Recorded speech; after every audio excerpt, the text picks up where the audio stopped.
ಹೇಳ್ತೀರಾ ಇದ್ರ ಬಗ್ಗೆ? ನೋಡಿ,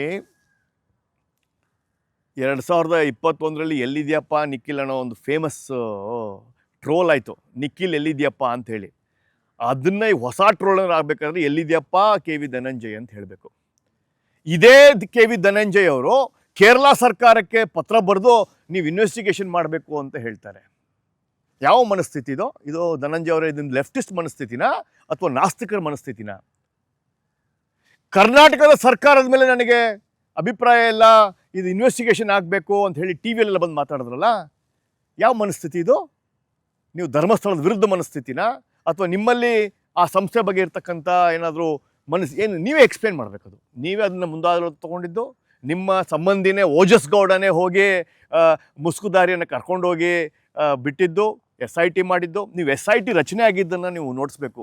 ಭಾನುವಾರ ಗೌರ್ಮೆಂಟ್ ಆರ್ಡರ್ ಆಗುತ್ತೆ, ಜುಲೈ 19, 2025 ಭಾನುವಾರ. ಯಾರ್ಯಾರು ಹೋಗಿರ್ತಾರೆ ವಕಾಲತ್ತು ಮುಖ್ಯಮಂತ್ರಿಗಳನ್ನು ಭೇಟಿ ಆಗೋಕ್ಕೆ? ಬಾಲನ್ ಹೋಗಿರ್ತಾರೆ. ಅವರ ಹಿನ್ನೆಲೆ ನಿಮಗೆ ಗೊತ್ತು, ಯಾರ್ಯಾರಿಗೆ ವಕಾಲತ್ತು ವಹಿಸಿದ್ದಾರೆ ಅಂತ.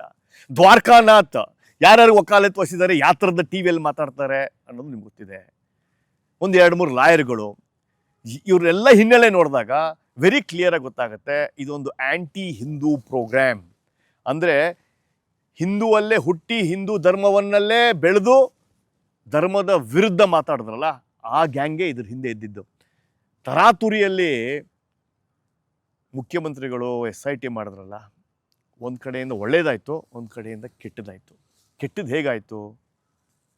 15-16 ಗುಂಡಿಗಳನ್ನು ತೋಡಿ ದಿನಾ ಹುಡುಕ್ತಾ ಇದ್ರಲ್ಲ, ಅಂತಾರಾಷ್ಟ್ರೀಯ ಮಾಧ್ಯಮದಲ್ಲಿ, ಇಂಡಿಯನ್ ಮೀಡಿಯಾಗಳಲ್ಲಿ ಬೇರೆ ಬೇರೆ ಊರುಗಳಿಂದ ಬರುವ ಭಕ್ತಾದಿಗಳು ಕಮ್ಮಿ ಆಯಿತು. ಆದರೆ ಒಳ್ಳೇದೇನಾಯಿತು? ಇತಿಶ್ರೀ ಆಯಿತು, ಒಂದು ಫೈನಲ್ ಜಜ್ಮೆಂಟ್ ಥರ ಇದೆಲ್ಲ ಒಬ್ಬರ ಕೈವಾಡ ಅಂತ ಒಂದಾಯಿತು. ಸೊ ಇದರಿಂದ ನಮಗೆ ಡ್ಯಾಮೇಜು ಆಗಿದೆ ಹಿಂದೂ ಧರ್ಮಕ್ಕೆ, ಇದರಿಂದ ಒಳ್ಳೆಯದು ಆಗಿದೆ. ಒಳ್ಳೆಯದು 12 ವರ್ಷದಿಂದ ನಡೆಯುವ ಈ ಸೌಜನ್ಯ ಹೆಸರು, ಧರ್ಮಸ್ಥಳದ ವಿರುದ್ಧ ಹೆಸರು, ವೀರೇಂದ್ರ ಹೆಗ್ಗಡೆ ಅವ್ರ ಬಗ್ಗೆ ಇರ್ತಕ್ಕಂಥ ಹೆಸರುಗಳು, ಇದು ಹಿಂದೆ ಇರ್ತಕ್ಕಂಥದ್ದು ಒಂದು ಷಡ್ಯಂತ್ರಕ್ಕೆ, ಎಲ್ಲೋ ಒಂದು ಕಡೆ ಇತಿಶ್ರೀ ಹಾಡೋಕ್ಕೆ ಈ SIT ಎಲ್ಲೋ ಒಂದು ಕಡೆ ಹೆಲ್ಪ್ ಆಗುತ್ತೆ.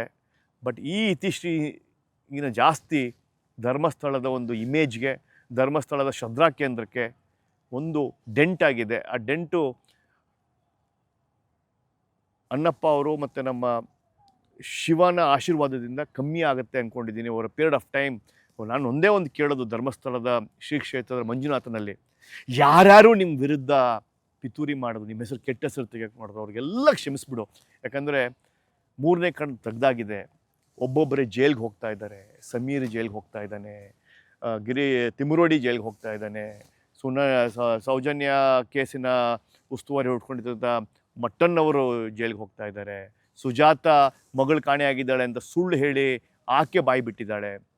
ಹೀಗೆ ಅಣ್ಣಪ್ಪನ 3ನೇ ಕಣ್ಣು ಬಿಟ್ಟಾಗ ಎಲ್ಲವೂ ಆಚೆ ಬರ್ತಾ ಇದೆ. ಎಷ್ಟು ದೇವರ ಮಹಿಮೆ ಇದೆ ಅಂತ ಹೇಳೋದಾದರೆ, ನೀವು ಕಾಂತಾರ ಸಿನಿಮಾದನ್ನು ಒಂದು ನೋಡಿಕೊಂಡಾಗ ಅದೇ ಥರದ ಒಂದು ಫಾರ್ಮ್ಯಾಟ್ ಇಲ್ಲಿ ಬರ್ತಾ ಇದೆ. ಅದೇ ಥರದ ದೈವದ ಶಕ್ತಿ ಬಂದು ಒಂದು ನ್ಯಾಯ ಸಿಗುತ್ತೆ. ಸೌಜನ್ಯ ಕೇಸಿನ ಹೋರಾಟಗಾರರು ಮತ್ತು ಧರ್ಮಸ್ಥಳ ವಿರುದ್ಧ ಒಬ್ಬ ವ್ಯಕ್ತಿ ನಿನ್ನೆ ಸಾಯಂಕಾಲ ಒಂದು 3 ಗಂಟೆ ಹಾಗೆ ಜಯಂತ್ ಟಿ ತಣ್ಣೀರಲ್ಲಿ ಸ್ನಾನ ಮಾಡಿ ದೇವಿಗೆ ಅಲ್ಲಿ ಹೋಗಿ ತೆಂಗಿನಕಾಯಿ ಹೊಡೆದು ಸತ್ಯ ಹೊರಗೆ ಬರಲಿ ಅಂತಾನೆ 3 ಅವರಲ್ಲಿ ಅಜ್ಜಿ ಬಾಯಿ ಬಿಟ್ಟು, ಸರ್ ಅದಾದ್ಮೇಲೆ ಮತ್ತೆ ಇನ್ನೊಂದು ಹೇಳಿಕೆ ಕೊಟ್ಟಿದ್ದಾರೆ ಅವರು. ಆಮೇಲೆ ಇನ್ಫ್ಲುಯೆನ್ಸ್ ಮಾಡಿದ್ದು. ಆಮೇಲೆ ಅಜ್ಜಿ ಬಾಯಿ ಬಿಡ್ತು.